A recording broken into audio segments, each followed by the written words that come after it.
In this segment, I'm going to talk to you about political behavior as it applies to political parties and elections. There's no reason to discuss political behavior in the abstract, or just to gather a bunch of statistics about people's opinion, if it doesn't somehow pay off in terms of our understanding of the political system. So we're going to look at what we know about political behavior from very well established public opinion research. Not polls that say, is X or Y going to win the next election, but long-term, in-depth political science research that tells us something about political parties. It's going to tell us, in part, why we have two political parties and why we have only two political parties. It's not hard to say why would we have two political parties, because the second political party would be the alternative that made democratic elections possible. If we had only one political party, we'd be sort of like the government of Adolf Hitler with the Nazi Party, or the Communist Party under Joseph Stalin in Russia, or the Ba'ath Party under Saddam Hussein in Iraq. So having only one political party is typically regarded as a dictatorial state. We have two political parties, but then we have only two. Now, if you've grown up in America and watched election cycles and watched the Democrats versus the Republicans over and over again since a very small child, you may think that's the natural way for a political system to work, that there are two sides to the question and there are going to be two parties and that's it. But if you were to look around the globe at other democratic countries, you'd be astounded to learn how many political parties there are, and how many political parties are in contention in many countries. There are 4 major political parties in Germany. There are about 8 or 10 major parties in France, although they tend to form 2 coalitions, which is a kind of an odd situation. There's about 20 parties in Italy, 20 parties in Israel. Most of the other democratic countries have lots of political parties. Why is it we have only 2? And so that's the question we're going to look at, and we're going to use public opinion data to determine that. What do we know about political parties? Well, because of public opinion data, we know this, that most Americans are in or consider themselves a part of a political party. About 2/3 of the Americans regard themselves as party adherents. You can't really call them members because they don't have any membership dues, except for perhaps a handful of die-hard party factotums. But about 2/3 of the people think of themselves as either Democrats or Republicans. Now, it means there's about 1/3 of the people who think of themselves as independents as not being in one party or the other. So, should we have a third party system? No, we can't do that, because when it comes to the end of the elections, we have a surprising result. Unfortunately, the independents don't win.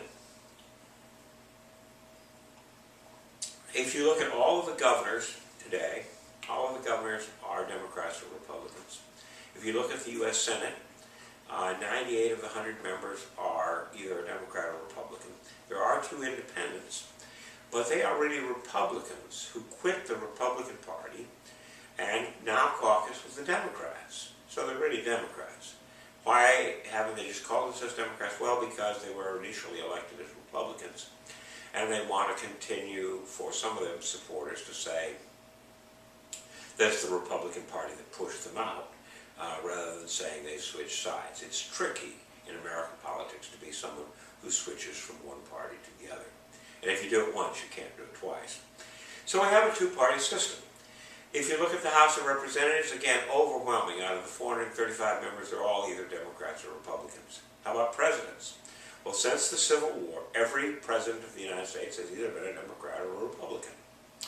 Before the Civil War, there were somewhat more political parties, but actually, there were only ever really functioning 2 parties. It's just what was the Republican Party went by different names. Federalist Party, National Republicans, Whigs were some of the names they used before they finally settled on Republican Party as their party's name in 1860, 1856 actually. First winning election was Abraham Lincoln in 1860. So we have a two-party system. How come? We've got a third of the people out there who say they're independents. Why couldn't they mount a challenge with a candidate of their own? Well, the problem is that they're independent, so they can't seem to get together and agree on any one candidate. So they end up being a block of people who switch from one side to the other. Some of them don't switch very much. Some of the independents are actually really adherents to one party or the other. They just like to call themselves independents in order to seem somehow not a part of the partisan political makeup. But nonetheless, we have two parties. Why do we have two parties? Well, one thing we can say from the polling or public opinion data is that it goes back a long way. About two-thirds of all people who call themselves Democrats, and about two-thirds of all people who call themselves Republicans, are people who say, this is the same party as my parents, and in some cases my parents and my grandparents. And we go back for a very long time in just one political party. So there is a cultural, almost, characteristic to a two-party sense. We have two parties because we've had them for a long time. And people adhere to parties that they've known about in their family setting for years. And even independents will frequently tell you that they are independents because their mothers and fathers were independents. So this tradition has gone back quite a time. If it's not familiar to you, it might be worth mentioning that some people's religious affiliations fall into this category. People are not active in going to church, but they'll still say, well, I'm pretty much of a Baptist, or I'm pretty much of a Methodist or a Presbyterian. That's what my family was. I went to Sunday school, don't go much anymore. That sort of thing. It's not a strong adherence to either political party. And it is characteristic of American political parties that they are very broad-based, that they don't have membership fees, except for a few party factotums, and that they are switching from one party to the next. Even though they claim to be adherents to one party, you'll find members of the Democratic Party say, well, I'm mainly a Democrat, but I vote for the man, and so, or the woman, and so I sometimes vote Republican, and Republicans will do some of the same things. That is our political system. So how come, though, there's still only two parties? Because they haven't really answered that. One answer might seem to be, well, the money. How about the money? The Democrats and Republicans have lots of money. So they have lots of money. The independents don't have much money, and that's why they win. Yes, there's something to that. Money doesn't do everything in politics, but it sure does an awful lot. And so that would be one answer. But then the question is, how come the two parties get all the money? Why don't they give some money to the independents? And the answer again is, if people think of themselves as Democrats or Republicans, the people who give money, who invest in a campaign instead of contributing to a good idea, well, those people are only going to invest in something that wins, and they will see either the Democrats or Republicans as winners and forget about everybody else. So that's part of the answer. But then there's another question. What about the rules? Is it maybe the rules? Maybe the rules are stacked just for Democrats and Republicans. There's a little bit to that. There are some rules that seem to be restrictive.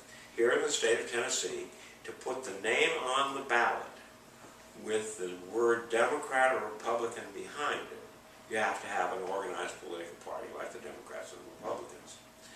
If you're a smaller group, either a Libertarian Party or a Socialist Party, those would be two opposite extremes in the independent parties, or the Natural Law Party, or the Prohibition Party, any of those parties, in order to get their name on the ballot after their candidates, would have to have a party structure, and that would cost a lot of money, take a lot of signatures on petitions to establish the parties and so on. And that hasn't happened. But do the laws really prohibit it? No, not at all. In the state of Tennessee, if you're a local government candidate, a county candidate, running for the state legislature, the state senate, any of those local candidates, all you have to do is put 25 names of registered voters who live in the district in which you're running on a petition, and you're in. 25 names. You can gather it in less than an hour. I once was, when I ran elections here in Hamilton County, I once had a candidate who called me at about 11 o'clock and said, "Oh, Rick, my friends want me to run, but the deadline's in just an hour. I couldn't possibly get it done in that time."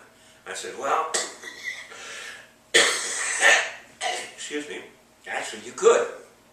And sure enough, within an hour he'd gathered those signatures. He was put on the ballot and he went on to win. So it's not really the rules. We have to look for something else. And there is, in fact, a something else. But first, let's be crystal clear about the fact that it's a two-party system. One of the characteristics of the two-party system is that they win all the seats. They win almost all the seats in the Senate, they win all the seats in the House of Representatives, and they win all the seats in the Electoral College. I'm going to have a separate lecture on the Electoral College, but I just want to make this observation about how we elect a president. We in fact only elect a president with 538 names. Names of people who are declared to be electors in the Electoral College. Every single one of them is either a Democrat or a Republican. Now there are times when we've had independents run. The last major third-party attempt came in 1992. George Herbert Walker Bush, the father of George Walker Bush, who was also president, ran as an incumbent. He was challenged by Bill Clinton as the Democrat. And there was a third-party candidate named Ross Perot, who ran on something he called the Reform Party, although he didn't exactly have a Reform Party structure, so he was mainly just an independent. In that election, Ross Perot did very well in popular votes. He got almost 18% of the popular vote. Pretty remarkable. The other two shared just about 40% apiece, with Clinton coming out a few million votes ahead of Bush and going on to win. But he was a minority president. Only a minority of the voters actually voted for Bill Clinton. He won because he had a plurality. Now, what about Ross Perot? Well, he got 18% of the vote. So, with that many votes, he surely got some Electoral College votes, right? Sorry, zero. He got no Electoral College votes, even with that. Why? Well, that has to do partly with the single-member, single-election district system. I'm not going to take the time right now to explain it, but I'll be happy to answer questions about it when we get to class. It is a remarkable feature of our political system. And it is actually the prime cause that led to the creation of two parties to begin with, and it is also a reason why it perpetuates this two-party system. We don't have third and fourth and fifth and sixth political parties that are continuing structures that challenge in every election. We will occasionally have an independent who challenges here or there, but they almost never win. Every once in a while there'll be a governor, like Governor Jesse Ventura of Minnesota, who won as an independent. Occasionally we'll have a senator like Jeffords from New Hampshire. We will have a few, but we'll never have a consistent presence from any other political party.